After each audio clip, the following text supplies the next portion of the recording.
And the more I add up and explore the human condition, I'm forced to conclude that the direction we are headed is that we are all products of an absence of free will. And as a result, society needs more compassion for people who do not otherwise fit in. See, I have the exact opposite position in my own mind. I feel that it is because of the absence of free will that you see in most behavior, that it is that 1% of free will activity that moves us in the right direction, bends us toward compassion, takes the arc of history toward justice.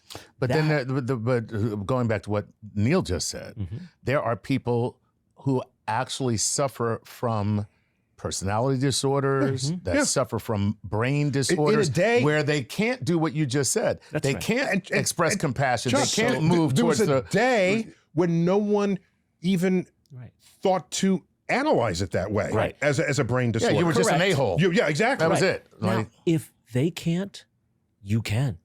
You can show that person compassion or understanding. And therefore, free will as an entity exists. Charles, you're drawing a line even if that I have seen be in constant motion over the decades and over the centuries. That line that you're saying, they don't have free will, but I do.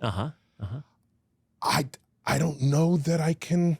See, I have free will over some things and not over others. Someone can see me and say, that person needs help in this way and has the free will to help me. I see somebody else who needs this help and free will. Together, it is a network. It's not that any individual. So you have to draw the line for every individual and even perhaps for society. Does the criminal who's born in poverty have free will to not be a criminal if most of the people in prison came in below the poverty line? So there's some sociological force operating there that where we are less susceptible to that force. I think that's a great question, analogy. Let's say this.